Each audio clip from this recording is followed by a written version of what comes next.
Welcome to Happily Ever After is just the beginning. Keeping your relationship not just together, but happy, and we mean truly happy, is part art and part science. You've come to the right place. Here's your host, Leslie Dories.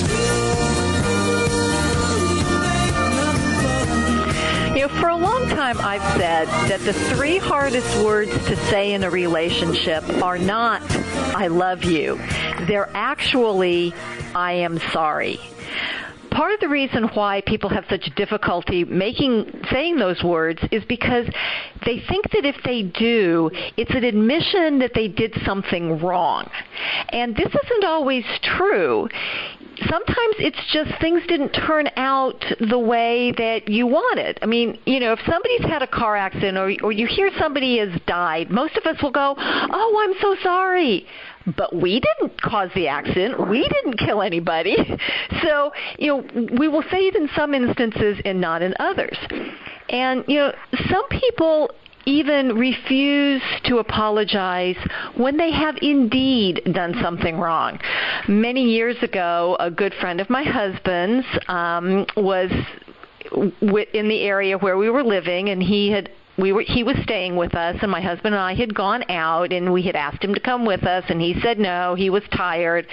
Well, my husband and I get home at 1 o'clock in the morning to find our apartment full of people, beer cans stacked to the ceiling, and what really got to me was when I walked into my bathroom, which they had to walk through my very untidy bedroom to get to, there was wine spilled all over my bathroom, and I lost it.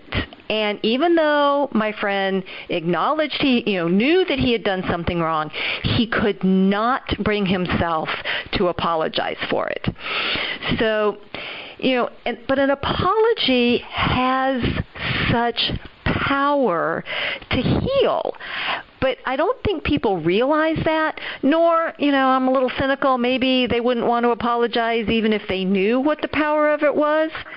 So we're going to dive a little bit further into this discussion today and try to get more clarity about why people have a hard time apologizing, why it's important for people to apologize, and how to apologize well. So if you're ready for that, guys, here we go. I'm joined by psychiatrist Dr. Scott Haltzman. He is the author of The Secrets of Surviving Infidelity, and I can tell you, if there's been infidelity, an apology really can get the ball going, right, Scott? Well, yes and no. Oh, no. Why are we starting with controversy right off the bat? Well, and the reason I say yes and no is because it has to be the right kind of apology. So I've dealt with many couples where, they're caught red-handed having an affair, and then the partner who has the affair says, right off the bat, I'm sorry. Mm-hmm. Now that I said I'm sorry, let's move on. It's right, now you're over it, you have to forgive me. What? So it can get the ball rolling, but it can also stop a conversation cold if it happens before someone really understands what they're sorry for, or before the person who needs that apology is ready to accept it. So I understand what you're saying. It's an important part of recovering from infidelity, but it doesn't always get the ball rolling. At a certain point in recovery from infidelity, it can be absolutely critical and can be the huge stopping point for a relationship. So, yes, let's talk about apologies in general, and then when we talk about infidelity, we can move in that direction as well. Right. Yeah, let's back up a little bit. So what is it about an apology that is so difficult for many of us? Well, I think it starts with the whole concept of trying to understand what it is about human interaction that generates an apology or the need for apology. And it really comes from two people or two groups of people having a kind of sense of what the proper decorum should be, or the proper behavior should be. And so in the example you gave, you and your friend had two different interpretations of what the expectations were. your expectation were you would go out, you'd come home at 1 o'clock in the morning, and your tired friend would be nestled up in bed, and you'd start the next day spending time with them. That was your expectation. Right. His expectation is, oh, this is good. They're out of here, and I can have some friends over. Exactly. And when these two expectations clash, then one or the other person is gravely disappointed that the other person didn't have the same expectation of an outcome that they did. So you give a very good example, but another example could be something as simple as, if I'm walking down a hallway and I bump the shoulder of somebody, that person had the expectation that she should be able to walk the hallway without being bumped. Right. And so when my expectation was that I should be able to read my book and march straight ahead and not hit anybody. Well, now we each have a different expectation. And so I think that's where apologies begin, is understanding that what your actions are, or what the outcome of your actions are in opposition to what that other person expected. And so the apology is a way of first of all, recognizing that what you expected of me or what I expected of you wasn't met. We didn't meet each other's expectations. And then it's an effort to bring that person back into your world by acknowledging what you've done. And that allows you, as you pointed out before, to get the ball rolling, or as I would just say, it just allows you to move forward. But then don't we run into that whole idea of why should I have to apologize for not meeting your expectations? Well, that's exactly what you have to apologize for. Well, you don't necessarily have to apologize for not meeting someone's expectations. I think you kind of were referring to this earlier. What you can apologize for is that the outcome of this interaction is not what the person wanted, and you're sorry about that. Okay. So because you don't want the person that you're having a relationship with to feel hurt. You don't want that person to have any bad feelings. You don't want bad blood between you. So an apology is a way of saying, yeah, the outcome is different than what I expected, and I'm sorry about that. I'm sorry things didn't go as they expected, and I'm sorry that you were in a lot of pain as a result of it. And there's nothing wrong with acknowledging that you did something that someone else didn't expect, even though maybe in your mind it was fine. Well, yeah, and I think that's where people get caught up because, again, it's like it isn't necessarily that in the absolute value sense I did anything wrong. It was more that the outcome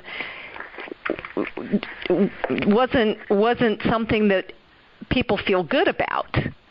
And so I'm thinking about a lot of, apologies right now are running through my head, public apologies, mistakes were made, kind of like, somehow, these things happened without anybody's influence or behavior, or actions, that somehow these things just kind of happen, or the kind of the dismissal apologies of, I'm sorry your feelings were hurt, but you're too sensitive. I mean, these kinds of things that it's kind of like, okay, wait a minute.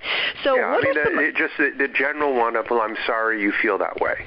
Right. Well, what do you mean you're sorry I feel that way? Like, you're not really sorry for what you've done. You're not sorry for the outcome. You're sorry for my feelings, implying that I'm, a thin-skinned knucklehead that just can't get over things. So you're just apologizing for that, and that doesn't feel good to have that kind of apology. Right, and I always talk about, clean apologies where, yes, there's always a almost always a reason for why we did what we did, but in part of the apology, you don't want that's an important piece, but not at the time I'm apologizing. I had to apologize because I messed up in a client session a couple of nights ago, and I needed to apologize because I messed up, and this person's feelings were perfectly legitimate, and I didn't explain, that I was really not feeling well that night, so I was not at my best. But that was irrelevant. It was like, okay, that's the reason why I screwed up, but that's not my responsibility for the outcome of it. I messed up, and I needed to own that. And even if you inadvertently mess up, even if there are things you say that there's no way you could know could hurt somebody, right? Then I think still, once you realize that person is hurt, you can take ownership of that. You don't have to. I think most people, unfortunately, particularly when they're feeling stressed about a relationship or a partnership, they'll often believe that the other person hurt them out of ill will. Yeah. And that example you're giving is one in which there was no desire on your part to hurt your client's feelings or to step over the line. You just did. And I guess in a professional relationship, it may be easier to someone to sit back and say, okay, yeah, we all screw up. But sometimes in intimate relationships, that's harder to sell. It's like, no, you didn't. That just wasn't an accident. You did that on purpose. And that's often a difficult thing to try to negotiate. Well, and is there some reason why we do that? Because I see that all the time. I tell people, I know in my heart that my husband would never intentionally hurt me. That's not the kind of man he is. So if I'm hurt and it's coming from an action that he's made, then it's kind of like there's something he doesn't know. He doesn't know this hurts me. So I need to tell him. It's like, whoa, dude, don't do that. But what is it about marriage or intimate relationships that makes us want to feel like our partner's doing that on purpose? I have an answer. I'm not sure whether it's the right answer, but you and I can hash it over, and then we can conclude for the rest of the world that it is correct. And that is that because you spend so much time with this person, and because your assumption is that you're soulmates, that you understand each other, that you can know what your partner thinks and needs because you've been with them so much, because you've committed to spend your life with them. It's easier for me to assume that a stranger or a therapist could screw up. But the idea that my partner, who knows me so well, would do such a thing feels like that's just not possible. It's not possible that could be a screw-up because you know that would hurt me, so therefore you must have done that on purpose. So it's sort of along the lines of if you loved me, you would just know. So the fact that you don't know means you don't really love me. And you're kind of like going, no, I'm just not a mind reader. But it's that same kind of, I don't want to, I guess, magical thinking. I don't know what else to call it. Sure. Right. And so if you love me, you would know what I want for my birthday, and if you love me, you would know the things that upset me. And it's not just out of love; it's also often out of just experience in knowing somebody for a long enough time. Because when we first meet somebody, we can make all kinds of mistakes, and because we're still dating, we're still getting to know each other. You kind of tend to overlook those things. Oh, well, he was late, but he doesn't know how important it is for me to be on time. Right. So I'll just tell him, and that's yada yada. But when you're married, and then your husband shows up 10 minutes late to take you to a family reunion, and that's a much different story. Now he knows, and he's still done this. So there's no excuse. Got it. This is Happily Ever After is just the beginning on webtalkradio.net. I'm Leslie Dories, and I'm talking to psychiatrist and author Dr. Scott Haltzman about both the difficulty and the power of apologizing.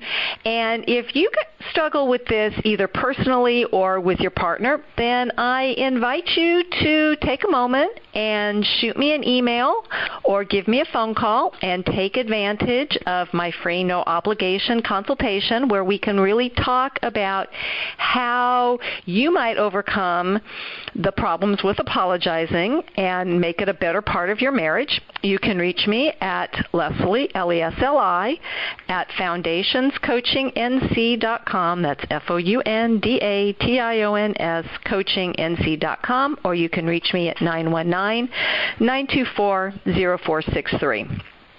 So, and back to this discussion about apologies, because there is such power in an apology. And so, Scott, we've talked a little bit about why an apology should be given, when an apology should be offered, but what makes a good apology?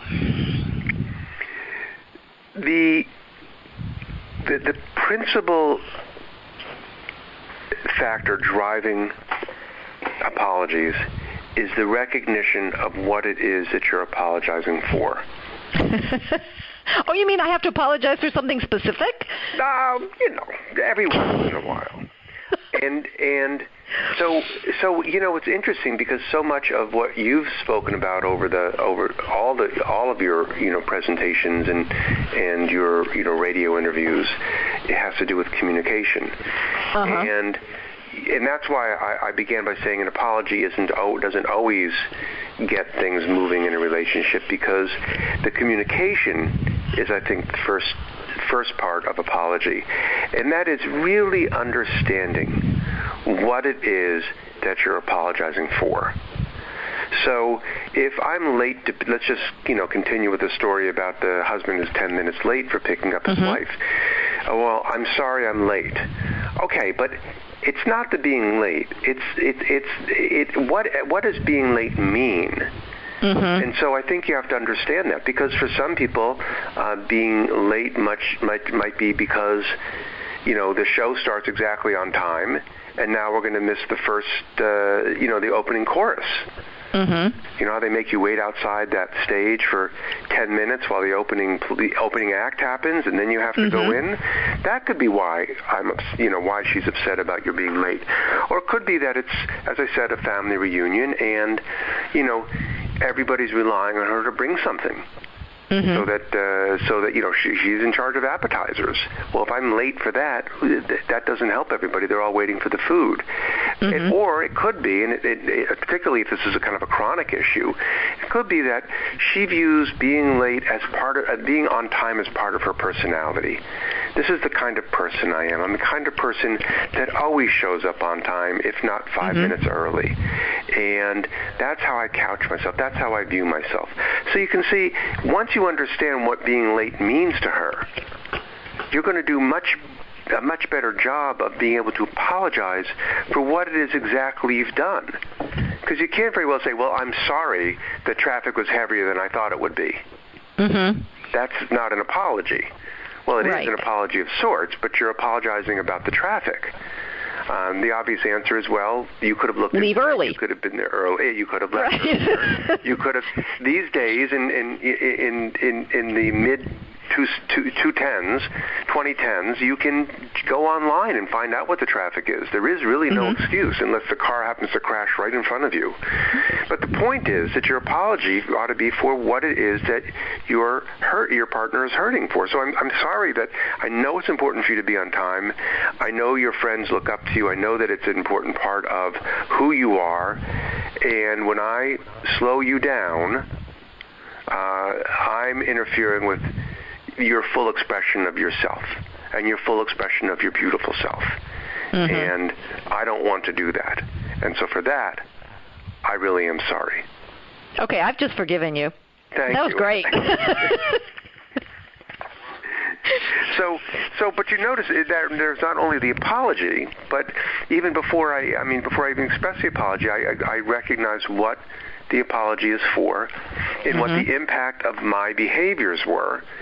And I think that's the other part of the apology, is the other part of the apology is acknowledging your connection with what that person experienced. In other words, to say, as you kind of were saying earlier, I'm sorry it happened. Mm-hmm. I'm sorry I'm sorry my car arrived late. It's like were you driving the car? Let's start with that. So I need to take ownership. I'm sorry that I arrived late. So you need to take ownership of the events and say, yes, this is based on something I did. And then you need to recognize that what you did had an impact on somebody else. And isn't that where a lot of people get off track, is that, taking that responsibility because, I don't know, maybe it puts me in a bad light, or, I actually have to own that I have responsibility in this. I mean, I'm not quite sure where is it that people get so off track in, so that we have these non-apology apologies.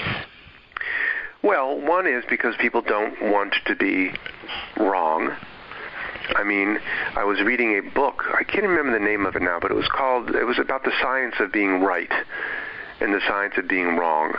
It's fascinating. It made the statement, which is absolutely 100% obvious, but I'd never thought about before, which is no one ever says something at the time they're saying it knowing it's wrong. And everything we say and do we believe is right until we're proven wrong. So I think that we automatically assume that we're right about things. And it's a big leap to be in a position to actually have to step back and say you're wrong. So one is, I think we're programmed to believe that we're right. And there's lots of scientific studies that address this issue, and fascinating ones in which people will just shift their beliefs or lay blame in other directions, but often still hold on to beliefs that have just been proven wrong time after time after time. Yeah. So one is that we tend to hold on to the idea of being wrong. The other is that we don't want to feel like the pain that another person is experiencing is our fault. So to apologize is acknowledging that you've caused another person pain, and it's much easier, although not as accurate and probably just wrong-hearted or wrong-minded, to blame the other person for having those feelings. Exactly. Yeah, that it's something that drives me crazy. It's like, well, because I wouldn't be hurt by this. That's right. You shouldn't be hurt by this. Right. And I see that all the time. Yeah, of course, because you're trying to tell that person that their feelings are wrong and their emotions are wrong. And I've done the same thing. I had to have many times when my wife would stop me in the middle of things and say, "You can't tell me how to feel." Exactly. Yeah. And I'd say, "Yeah, but what you're feeling is wrong. I can't tell." Because I don't want you to feel that way. Well, but the thing is, it does go back to what we talked about earlier, which is my immediate kind of defensive response. And we all know that defensiveness is one of the four men of the apocalypse, but four horsemen of the apocalypse. But and by that I'm referring to research by John Gottman talking about things that will predict divorce, and one of those is defensiveness. And the defensiveness part of me wants to say, well, I didn't try to hurt you. So let me explain why my intent wasn't to hurt you. Let me explain why I did what I did. And that's, I think, a really good example of getting off track. Yes. And not really addressing the person's pain so much as addressing why you did what you did. Right, and that's what I was talking about earlier. It's like I knew why I made the mistake that I made, but in my apology, I was very clear not to bring that up because, and I call this a clean apology. That's just my own terminology for it, where the apology stands by itself. And yes, at a later date, we can talk about the reasons, but if they're wrapped up with the apology, that it almost diminishes. It's like, well, yes, I know I did bad, but let me explain why it was actually okay. Right. And are you thinking a specific example? Well, yeah, when I messed up with my client the other night, but in any case, not when your friend came in and had a party. Oh no, that one, no, that one no, but. Yeah, no, that one I wanted an apology. Right. I didn't get one, but I wanted one because I actually felt like my personal space had been violated. And he actually acknowledged to my husband later that he agreed he had violated our personal space, but he just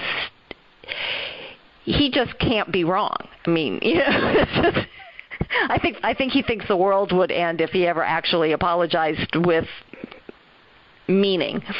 Well, so the only thing that I can think of in that instance is let's just follow the logic of apology and really get your listeners riled up here. Okay.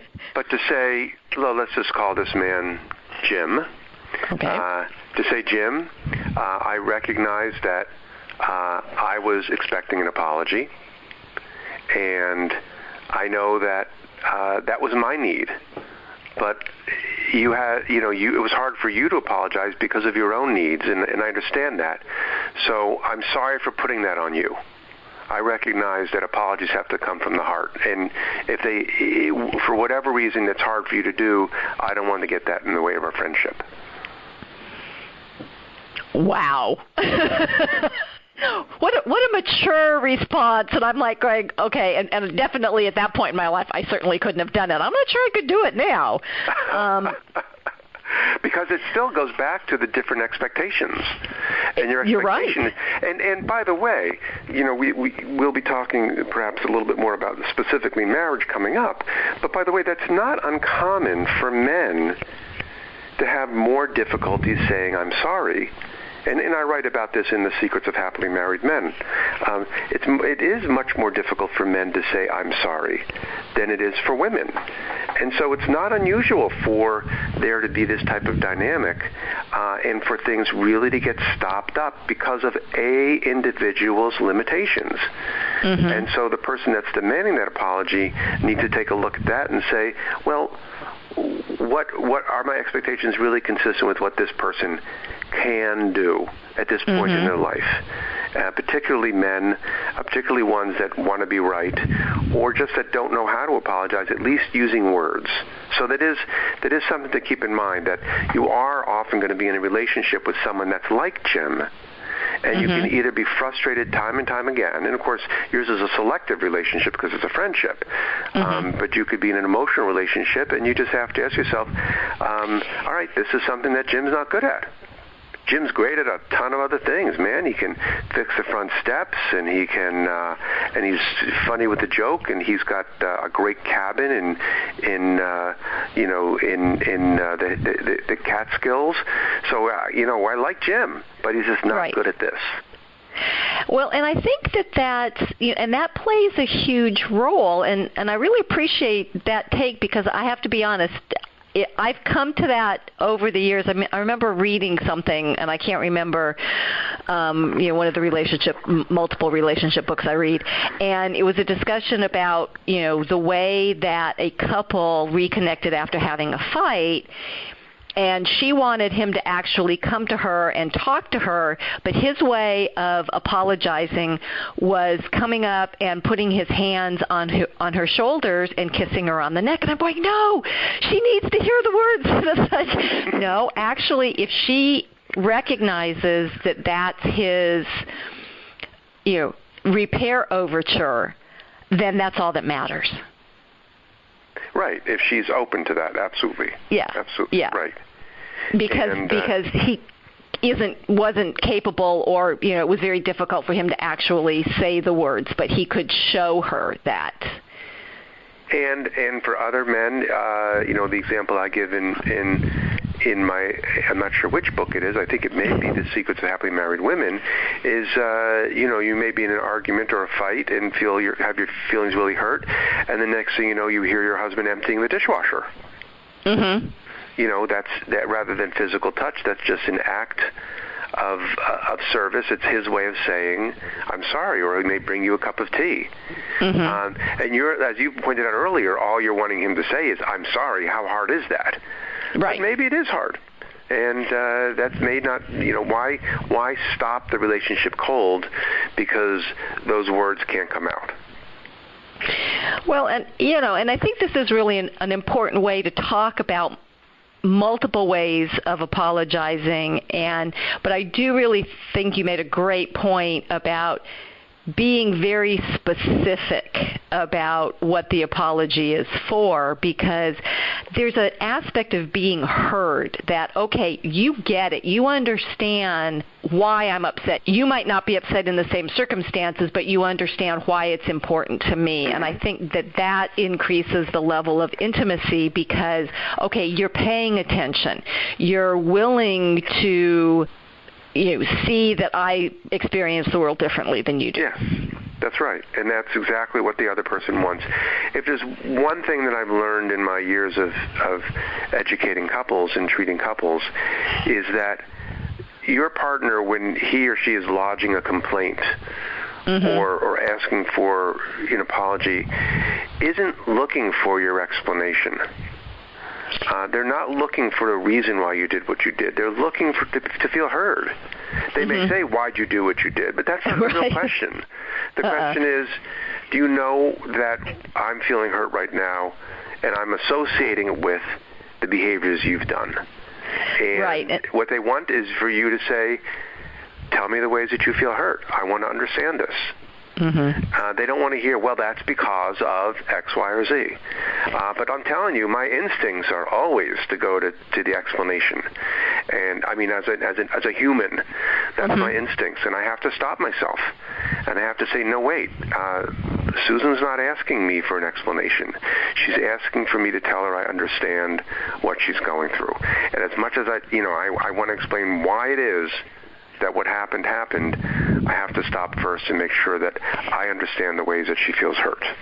Right, and I think that's why I say, the explanation can come later but with the apology, then the hurt can subside so that there can be that discussion about the explanation, and it can actually be heard and accepted, where if somebody's flooded with hurt, you can give 20 million explanations and not a single one of them is going to get through. Yeah, and I will tell your listeners, too, that you don't even necessarily ever have to give the explanation. You may in your mind tell yourself, when this settles down, I'm going to explain. But then later on you realize I don't have to. And then you would often, later on you'll find your partner comes back to you and goes, remember that argument? What was that all about? But you have to be careful. Right. Yeah.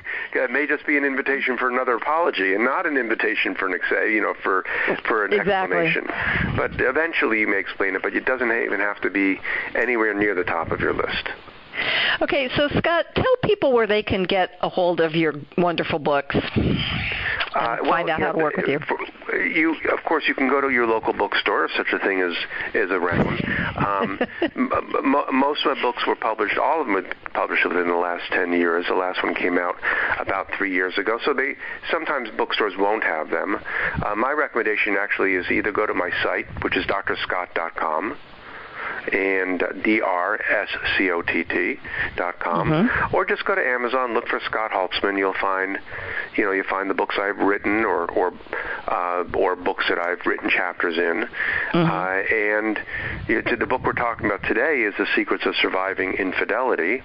But as we've spoken about, a lot of this applies in my Secrets of Happily Married Men book, or my Secrets of Happily Married Women book. So they're all available online, either as written books or e-books, or a lot of them are audio books as well. Well, as you guys have heard, there are a lot of circumstances when a sincere apology can make all the difference. And sometimes, as we've said, there's no explanation. It's just wanting to be heard because you know how wonderful it is when you feel heard. And so the question is, can we extend that to the people that we care about? It takes maturity to offer a sincere and what I call a clean apology, but your relationship will be stronger if you're able to do that. So keep listening, and until next time, stay loving.